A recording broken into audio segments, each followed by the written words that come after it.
Hey, what is up guys? Big Gamer out here. How are you guys doing today? I'm super, thanks for asking.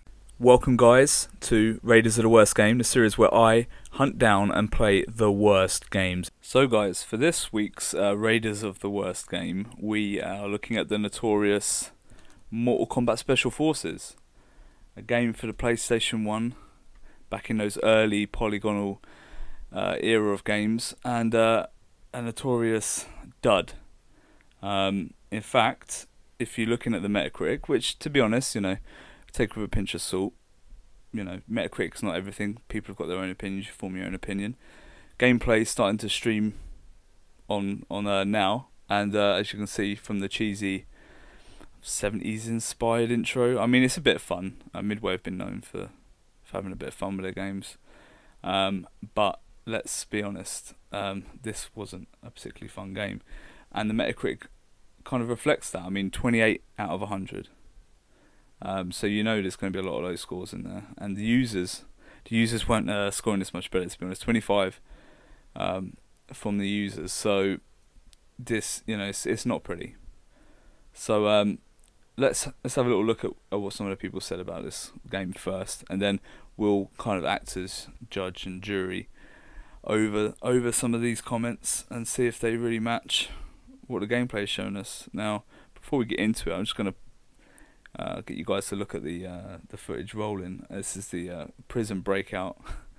It's all very cheesy. The models seem to have been made from scratch, not pulled from the games. From what I can see, Mortal Kombat 4 obviously took the series into 3D, but this doesn't seem to be using the same assets. From what I can see, it seems to have gone their own way with this, and yeah, it's not pretty, is it? Yeah, it's just cutting now to live footage, and it uses the D-pad for movement, and it's not quite Resident Evil tank controls, but it's not great. As you can see, it's kind of isometric view, and you kind of just hammer away at buttons.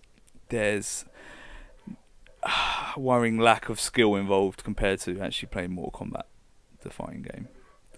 So anyway, let's look at some of the comments. So GameSpot gave it 21 out of 100, and they only used one word, and that was ugly. Basically, that's what they wanted to use to sum the game up. Now, looking at the game, it is, the PlayStation 1 was an early 3D console.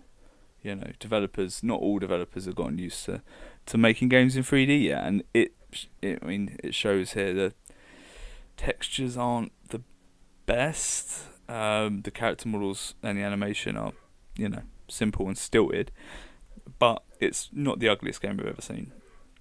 And I certainly wouldn't call this one of the worst games ever made based purely on its looks, but they're not pretty. IGN. So IGN called the game Dead on Arrival. Now, from my time with the game, I wouldn't say that any of it is completely broken. It's a finished product.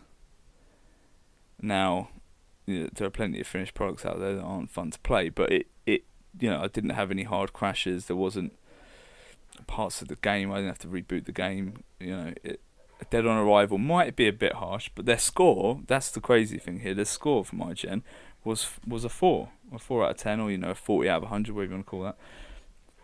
That to me doesn't say Dead on Arrival. That to me says subpar. It says a bit, bit boring, maybe, maybe a bit janky.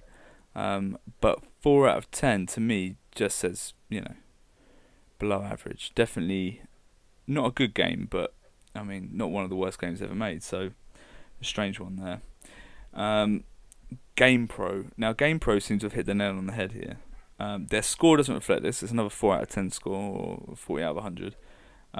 But they're saying the game is devoid of fun. Now, there are plenty of simulation games out there that you could say, I'm not playing this to have fun necessarily, but 9 times out of 10, you come to video games to have fun. It's entertainment. It's a media entertainment source, and in the opinion of anyone listening to this video, it's probably one of the most effective in that manner.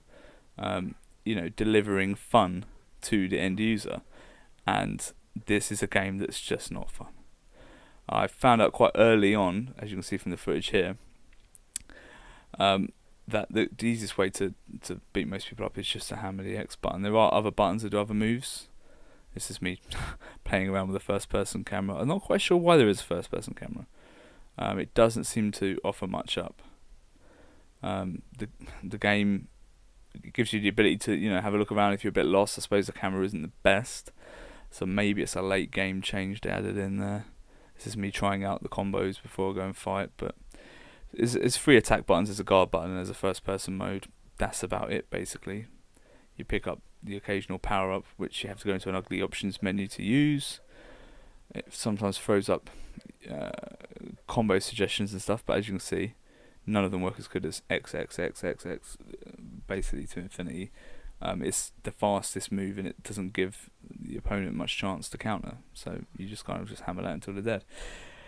Yeah, shallow to say the least, but devoid of fun is what GamePro said, and I find it hard to disagree with them, to be honest. Now, CNET is the last one I'm going to look at here. They also gave it a 4 out of 10. They called it a subpar effort. Now, at least that's subpar. That's kind of fits with the theme of a 4 out of 10. Now, I'm cutting back to the gameplay here. I picked up a machine gun, as you're about to see. I don't seem to have any ammo for this machine gun. I'm equipping it, but once you've equipped it, you don't seem to be able to make any attacks with it. I've been completely swarmed by these guys, despite the fact they're actually turns quite easy just to deal with. I'll put my gun away, I'll get up and I'll quickly just beat these guys up using hammering X like normal.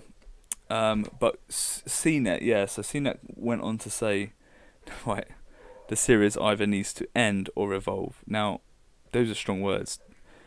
This game is so bad that the series needs to end. I mean, that's extreme.